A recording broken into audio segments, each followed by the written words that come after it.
You are now listening to Mark's Unexplained World by Mark the Medium, available on YouTube, Spotify, Amazon Prime, Podbean, and most other podcast platforms. Tonight's episode is about the disappearance of Natalie Holloway. So it's over to you now, Mark, to work your magic.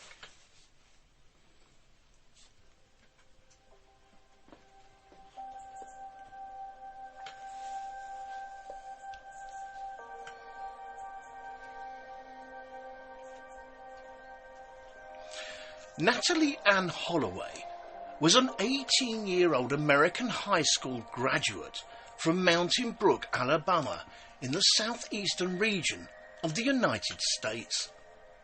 She actually disappeared from the Caribbean island of Aruba on the 30th of May 2005. With the assistance of hundreds of volunteers, the Aruban investigators conducted an extensive search operation with American special agents from the FBI, 50 Dutch soldiers and 3 specially equipped Dutch Air Force F-16 aircraft, all taking part in the search. Her disappearance resulted in an international media sensation, especially in the United States, with the prime suspect behind her disappearance being the Dutch national Joran van der Sloot, who has made conflicting statements about his involvement with Natalie Holloway over the years, including a confession to killing her.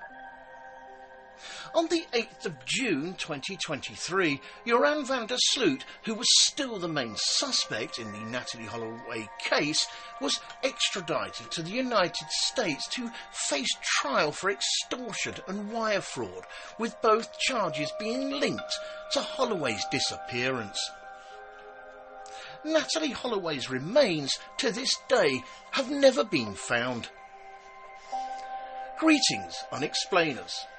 Thank you for tuning in once again and listening to this disappearing episode of Mark's Unexplained World.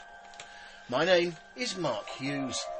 I'm a psychic medium, a ufologist and a true crime buff. And just to give you a better idea of who I am and what I do, every Monday night I do a podcast on the various subjects under the Unexplained banner. These include ufology, hauntings, disasters, and all sorts of paranormal phenomena, including true crime, unsolved crime, and missing people. So if you are listening to this show on YouTube, please give us a review and a thumbs up, and subscribe to my channel. And if you are listening on any of the other podcast platforms, again, give us a like and a follow. In this episode, I'm going to tell you about the unsolved mystery surrounding the disappearance of Natalie Holloway. And this week's necessary disclaimer. This story is a tale that sadly involves a missing person, particularly a young woman, and a possible homicide, so may prove upsetting to some. You listen at your own discretion. Also, all opinions and comments are strictly my own, but the facts of the case still remain. I also apologise if I pronounce anything incorrectly. My English, although it is my first and only language, sounds great in Dolby 7.1 surround sound, if I had it. Anyway, let's get back to this week's episode. 18-year-old Natalie Holloway, who was born on the 18th of October 1986, was the first of 2 children born to her father, David Holloway, who was an insurance agent, and to her mother, Elizabeth Holloway, who was an American speech pathologist and motivational speaker, in the city of Memphis in Tennessee. Following her parents' divorce in 1993, Natalie Holloway and her younger brother Matthew Holloway were raised by their mother in the city of Clinton in Mississippi. In the year 2000, following Elizabeth Holloway's second marriage to a gentleman named George Twitty, who was a prominent Alabama businessman, the family then moved to Mountain Brook, Alabama, which is a wealthy suburb of Birmingham. Natalie Holloway graduated in the May of 2005 from Mountain Brook High School with honours. While she was at Mountain Brook, Natalie Holloway became a member of the National Honor Society, the school dance squad, and participated in various other extracurricular activities. On an interesting side note, the National Honor Society, or the NHS for short, is one of the oldest, largest and most widely recognised student organisations in American high schools, with over 1.4 million members. The purpose of the National Honor Society is to create enthusiasm for scholarship, to recognise outstanding students, to stimulate a desire to render service, to promote leadership, and to develop character in the students at secondary schools.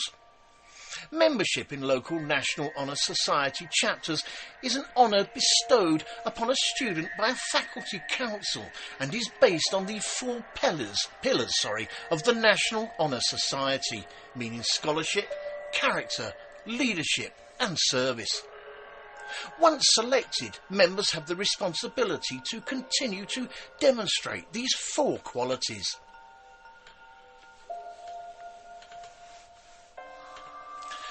This was a young lady with a bright future ahead of her, and she was also scheduled to attend the University of Alabama on a full scholarship, where she planned to pursue a pre-medical educational track, or otherwise known as a pre-med track, prior to becoming a full medical student.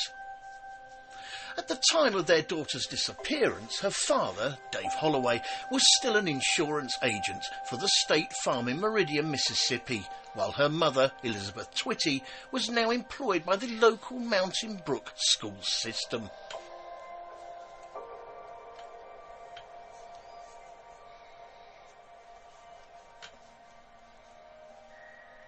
On the Thursday of the 26th of May 2005, Natalie Holloway and 124 fellow graduates of Mountain Brook High School arrived in Aruba for a 5-day, for what they would call an unofficial graduation trip. On an interesting side note, and to help you get a feel for the unofficial graduation trip itself, Aruba is a constituent country within the Kingdom of the Netherlands, situated in the south of the Caribbean Sea.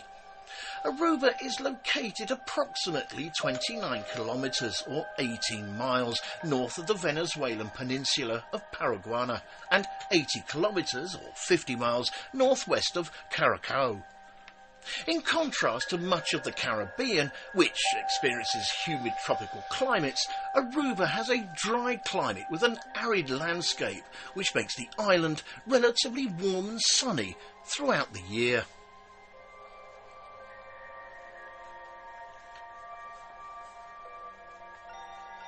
The 124 Mountain Brook High School teenagers were all accompanied by 7 chaperones. And according to one of the chaperones, a Mr. Bob Plummer, they met with the students each day to make sure that everyone was still hunky-dory and still firing on all 5 cylinders. Or, to put it in layman's terms, they checked every day to make sure the students were still okay and that they were all behaving themselves. The organiser of the trip, Mr. Jody Bierman, stated, and I quote, "The chaperones were not supposed to keep up with their every move." With the Aruban Police Commissioner, Gerald Dompig, who headed the missing Natalie Holloway investigation from mid-2005 until 2006, stating that the Mountain Brook students engaged in, and I quote, "wild partying, a lot of drinking, and lots of room switching every night. We know that the Holiday Inn told them they weren't welcome next year. Natalie, we know she drank all day, every day. We have statements that she'd started every morning with cocktails. So much drinking that Natalie didn't even show up for breakfast on 2 mornings. And 2 of Natalie Holloway's classmates, Liz Kane and Claire Fireman, agreed that the drinking on the trip was, and I quote, kind of excessive. After this first short break, in part 2, we will look at Natalie Holloway's last sighting, the start of the investigation into her disappearance, and a brief look at the phenomenon now known as missing white woman syndrome.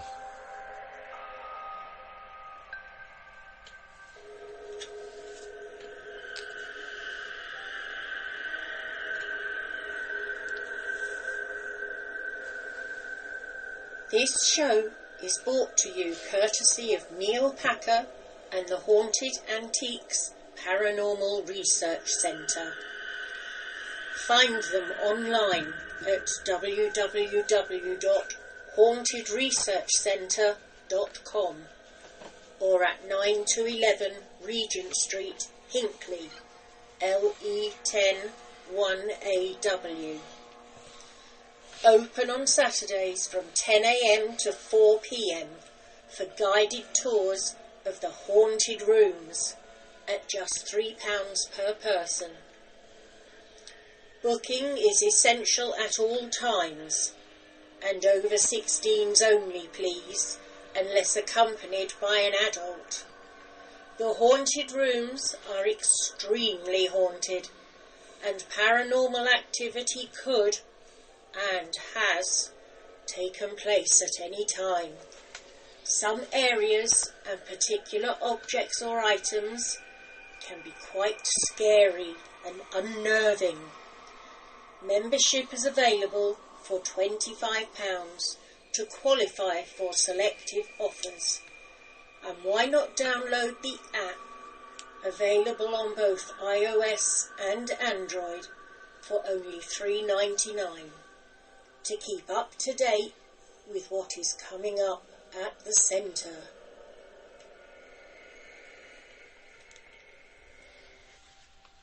Thanks for listening to Mark's Unexplained World. If you are interested in parapsychology, quantum sciences, and true encounters with the other side, you may wish to visit The Weird Walk Home. That's my show on YouTube. Also, stay tuned, because After Dark with Tilly and Mark is creeping your way in June. Additionally, if you are interested in weird sciences, you may like to purchase my brand new book on Amazon. That would be Weird Time by Tim R. Swartz.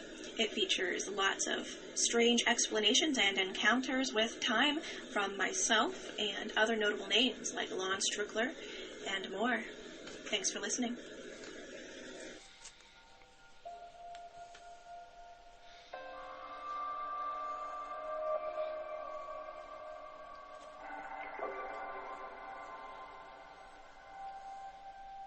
Natalie Holloway was last seen by her classmates on the 30th of May at around 1:30 a.m. as she was leaving a Orangestead bar and nightclub named Carlos and Charlie's. On a quick side note, the Orangestead literally means Orange City, which is located on the southwestern coast of the Aruba island and the capital and most populous of Aruba's 8 regions. She left in a car with 17-year-old Joran van der Sloot, who was a Dutch honours student living on the island attending the International School of Aruba.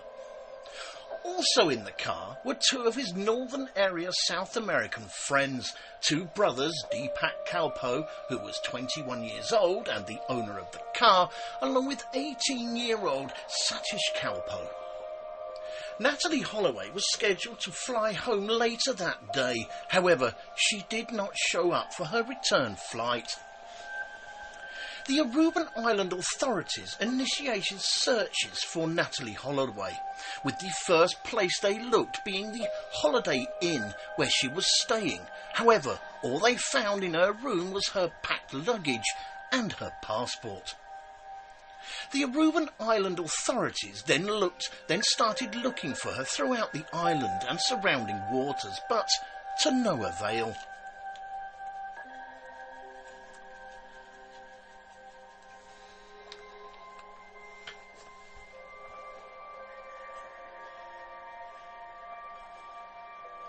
Immediately following Natalie Holloway's missed flight, her mother and stepfather, Elizabeth and George Twitty, flew with some friends to Aruba by a private jet. Within just 4 hours of landing on the island, Elizabeth and George Twitty presented the Aruban police with the name and address of the person who their daughter, Natalie, left the nightclub with, namely Joran van der Sloot.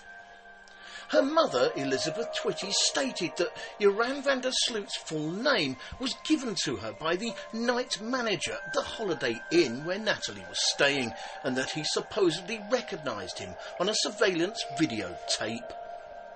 So then the Twitties, along with their friends and 2 Aruban policemen, went to the Joran van der Sloot's residence to look for Natalie Holloway.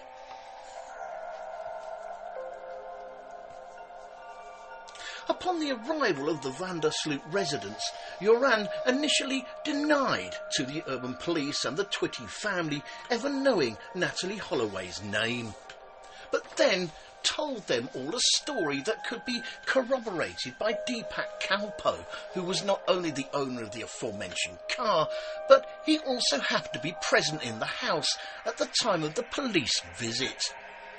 Joran van der Sloot stated that they drove Natalie Holloway to the California lighthouse area of Arashi Beach, mainly because she wanted to see the sharks, and after that they then later dropped her off at her hotel, the Holiday Inn, at around 2 a.m. that same morning.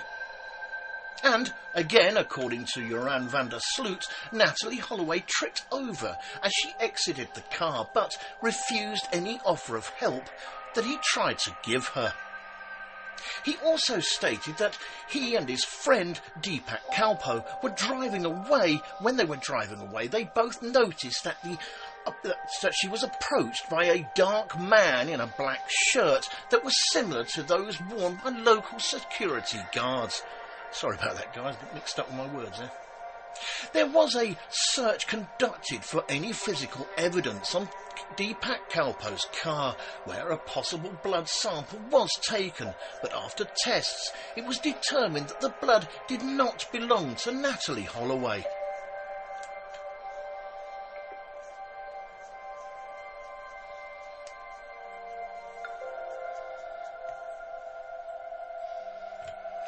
After this initial search for Natalie Holloway came up with no results, the Aruban authorities started a search and rescue process, effective immediately.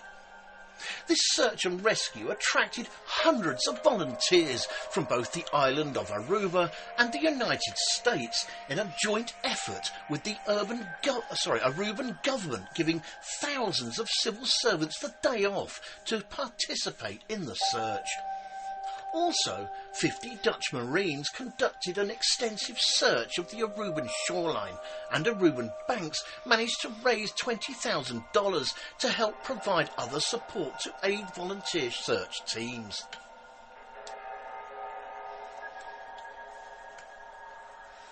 Natalie Holloway's mother, Elizabeth Twitty, was very generously provided with housing initially at the Holiday Inn, where, coincidentally, she stayed in the same room that her daughter had occupied. Her mother then subsequently stayed in the presidential suite of a nearby Wyndham Hotel on the island.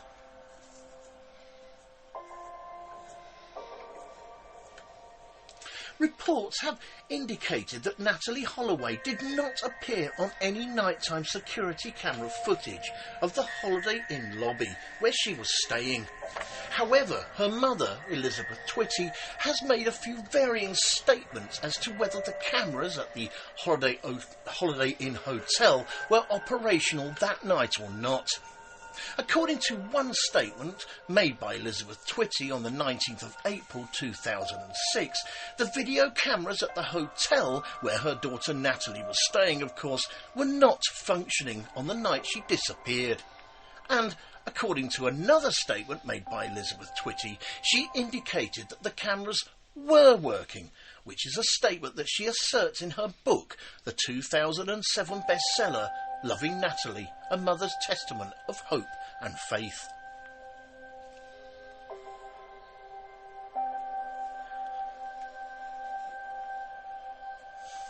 The police commissioner of Aruba, a Juan van der Straten, who was initially the head of the investigation up until his 2005 retirement, said, and I quote, "Holloway did not have to go through the lobby to return to her room." Thankfully, the American law enforcement's cooperation with the Aruban authorities was pretty substantial right from the early days of the missing Natalie Holloway investigation, with the US Secretary of State, Condoleezza Rice, stating to reporters that they were in constant contact with the Aruban authorities, with another State Department official indicating that, and I quote, "Substantial resources are being applied to this as they," meaning the Aruba officials, of course, "continue to ask for more."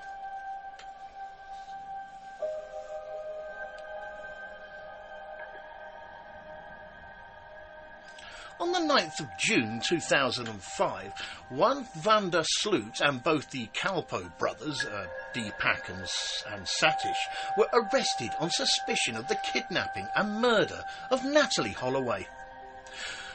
Aruban law does allow for investigators to make an arrest based on serious suspicion, but in order to continue holding the suspect in custody, an increasing evidential burden must be met at periodic reviews.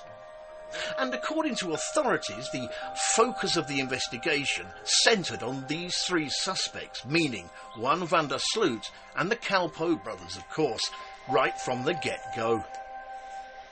Authorities also stated that close observation of these three men began 3 days after Natalie Holloway was reported missing, and that the investigation included surveillance, telephone wiretaps, and even the monitoring of their emails.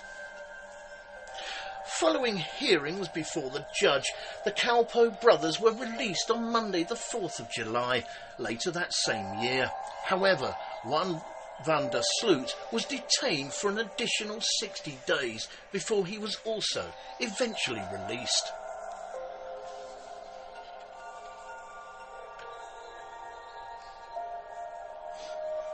Before we go into the second break, I want to take a few minutes out from this episode and talk about a phenomena known as the missing white woman syndrome. Missing white woman syndrome is a term used by social scientists and media commentators to denote disproportionate media coverage, especially on television, when it comes to missing person cases towards white females as compared to males or females of colour. The syndrome also encompasses the disproportionate media attention to females who are young, attractive, white and upper middle class. And although the term was coined in the context of missing person cases, it is also sometimes used in the coverage of other violent crimes. Missing white woman syndrome has been highlighted all around the world, including places like the United States, Canada, United Kingdom, Australia, New Zealand and other predominantly white countries, even South Africa.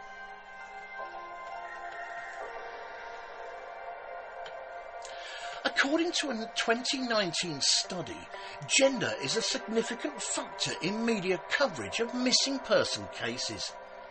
It showed that female victims, as opposed to male victims of course, received more overall coverage and that the media attention is mainly directed towards women. This 2019 study also found that missing person cases involving white people received more media attention than those cases involving black people. But not only that, the authors of the report also stated that non-black women of colour, i.e. Asian or Latina, are just as overrepresented as white women in news coverages. This suggests that the racial factor of missing white women's syndrome is mainly a function of the underrepresentation of black women in media cases. One example of this analysis found that missing women are 12 times more likely than missing men to receive attention in Louisiana, despite men and women going missing at similar rates nationally. This phenomena has also led to several tough-on-crime measures, mainly on the political right, that were named for white women who disappeared and were subsequently found harmed. In addition to race and class, factors such as supposed attractiveness, body size and youthfulness have also been identified as unfair criteria in the determination of newsworthiness in the coverage of missing women, with news coverage of missing black women being more likely to focus on the victim's problems such as abusive boyfriends, criminal history or drug addiction, while the coverage of white women often tended to focus on their roles as a mother, daughter or student and their contributions to local communities. Socialists have suggested that missing white woman syndrome is a result of the racial result of newsrooms, which, in most cases, are disproportionately white. Repeated coverage of these cases gives news outlets reason to believe that cases involving missing white women generate more views and ad sales, which is, as a result, constantly feeds into the perception that these cases involving white women are more worthy of coverage. Notable examples of missing white woman syndrome include Chandra Levy, Lassie Peterson, Gabby Petito, and of course Natalie Holloway.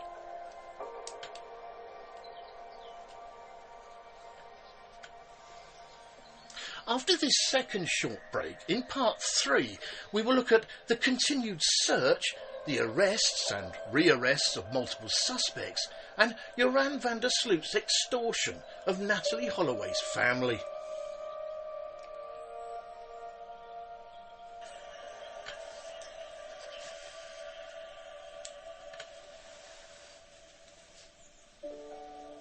Fright Nights was established in 1999 as the first company in the world to offer overnight ghost hunt experiences to the general public, pioneering paranormal events since the last century. Fright Nights operate at hundreds of the UK's most haunted and exclusive venues. All events have their own team of experienced paranormal investigators, mediums and psychics. They have a VIP members club for regular returning guests, offering loyalty discounts and exclusive invitation-only events. They can also host private events for your family and friends. You can contact them on 07852 998 628 or email them at office@frightnights.co.uk. Or take a look at their website at www.frightnights.co.uk, where you can see the many locations they investigate and learn about them and the opportunities they have available. Hundreds of ghost hunters join Fright Nights every month for the most thrilling ghost hunting experiences they'll never forget. If you haven't been on a ghost hunt before, then why not join them to see what it's all about? Why not visit their social media sites for up-to-date information on all the places they visit and to see what's coming up in the future? They look forward to seeing you all soon. Fright Nights Ghost Hunting Events. Remember, only the original will do.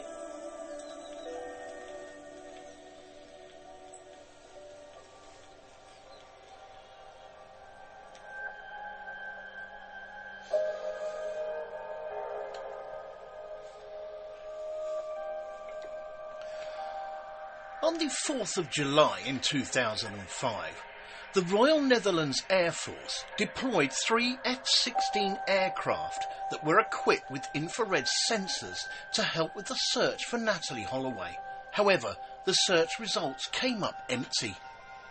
And in the March of 2006, it was reported that satellite photos were being compared with photographs taken more recently, presumably from the aforementioned F-16 aircraft, to find unexpected shifts of the ground that could possibly be the location of Natalie Holloway's grave.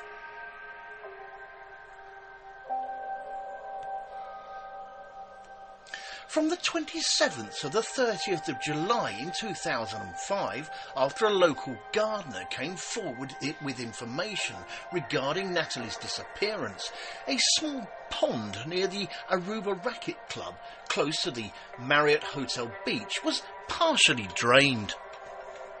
Why was that then? Well, you see, according to Natalie Holloway's stepfather, George Twitty, a gardener claimed to have seen Joran van der Sloot attempting to hide his face as he drove into the Aruba Racket Club with both the Kalpo brothers, that's Deepak and Satish, on the early morning of the 30th of May between 2:30 and 3 a.m. And according to the television journalist Nancy Grace, she described the gardener as, and I quote, "The man whose testimony cracks the case wide open." On an interesting side note here, Nancy Ann Grace, as well as being a television journalist, is also an American legal commentator. She hosted a nightly celebrity news and current affairs show on HLN called Nancy Grace from 2005 to 2016 and caught TV's Closing Arguments from 1996 to 2007 and co-wrote the book Abuction: How High-Priced Defence Attorneys, Celebrity Defendants and 24/7 media coverage have hijacked our criminal justice system. She frequently discusses issues from what she describes as a victims' rights standpoint, with an outspoken style that has brought her both praise and criticism.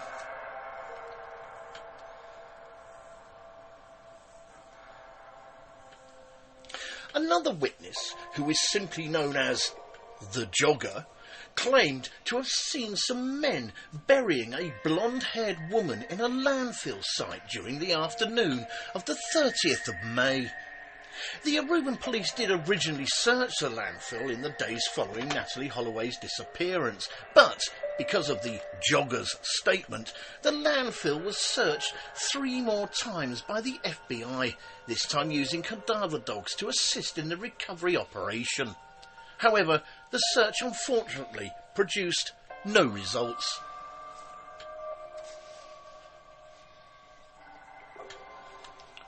One of the items that the investigators did find, although I'm not sure quite where they found it, was a piece of duct tape that had strands of blonde hair attached to it, with the samples immediately being sent off to be tested at a Dutch laboratory. Then the hair samples were tested a second time at the FBI laboratory in Quantico, Virginia, and soon, after much anticipation, it was announced by the FBI that the hair samples did not belong to Natalie Holloway.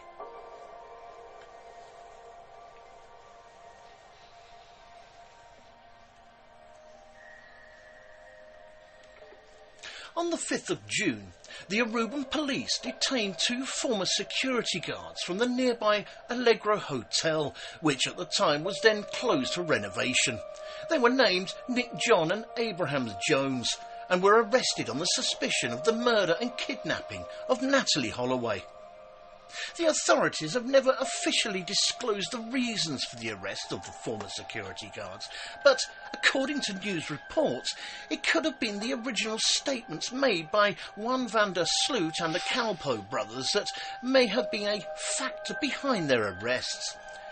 If you remember earlier, the boys claimed that they drove away. When they drove away, they noticed that Natalie was approached by a dark man in a black suit that they claimed was similar to those worn by security guards. Reports also indicated that the 2 former security guards were known for cruising hotels to pick up chicks, and at least one of them had a prior incident with law enforcement, although I don't know which one or what the incident was. Both guards were released on the 13th of June without being charged.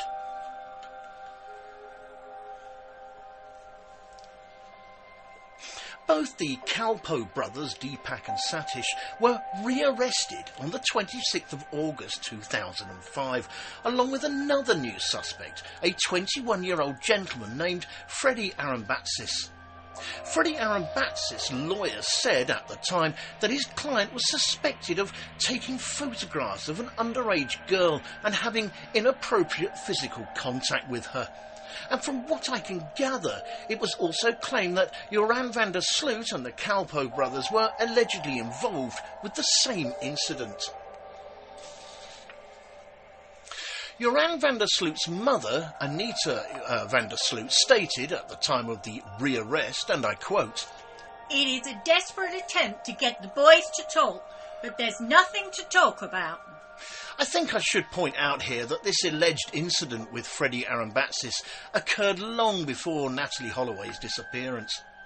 And while no public explanation was made for the Kalpoe brothers' rearrest, the authorities later said that it was an unsuccessful attempt to pressure the Kalpoe brothers into a confession.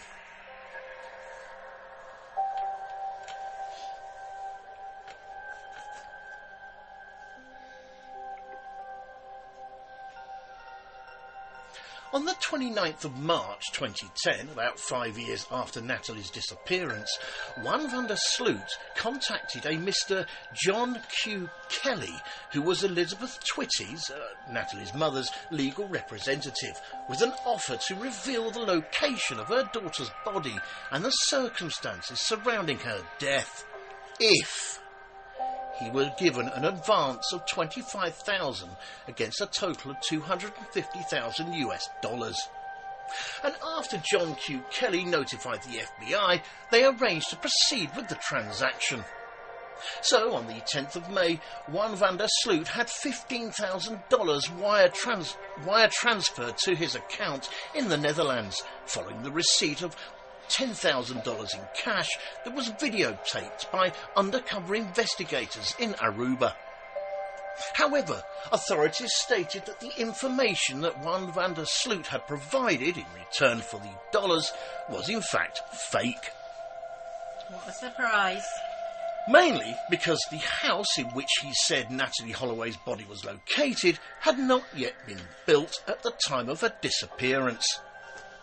So, on the 3rd of June, one van der Sloot was charged in the US District Court of Northern Alabama with extortion and wire fraud, and on the 30th of June, the scumbag, van der Sloot, was indicted.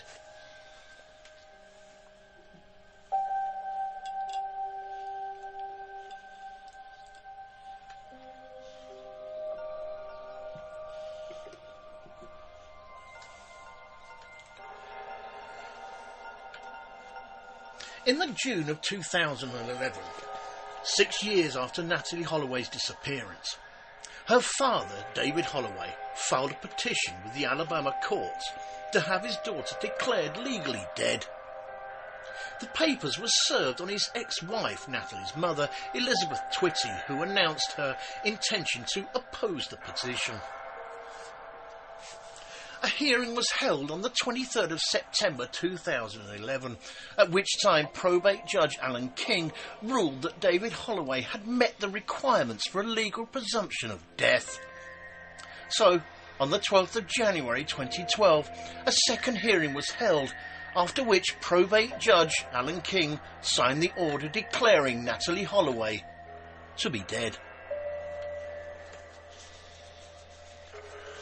Thank you all for taking the time out to listen to this episode of Mark's Unexplained World. In our next episode, show number 114, we're going to be looking at the Ariel School UFO incident. On the 16th of September, back in 1994 in Zimbabwe, a UFO was sighted outside a school in Ruwa. 62 pupils at the Ariel School between the ages of 6 and 12 said that they saw one or more silver craft descend from the sky and land on a field near their school. Some of the children claimed that one creature or more creatures dressed in all black then approached them and telepathically communicated with them a message with an environmental theme. The 14 magazine writer Jerome Clark has called the incident the, and I quote, most remarkable close encounter of the third kind of the 1990s.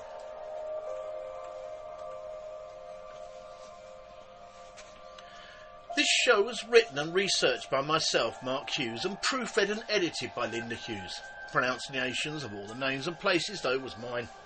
The actors in this episode were Mark Hughes, Linda Hughes, Denise Poolar and Tilly Treadwell from the Weird Walk Home podcast. With special thanks to Neil Packer and the staff at the Haunted Antiques Paranormal Research Centre in Hinckley. And a big thank you to everyone for listening.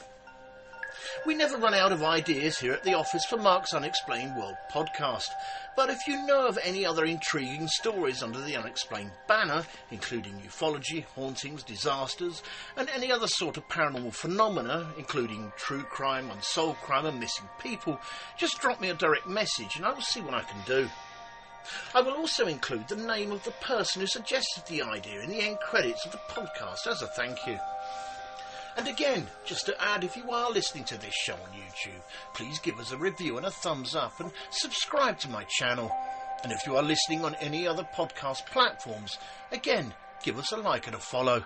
A thank you in advance. Mark's Unexplained World, because there's more to the paranormal than meets the third eye. And remember guys, keep it real, because being real is better than being perfect. This show and all its contents are covered by basic copyright of Mark the Medium.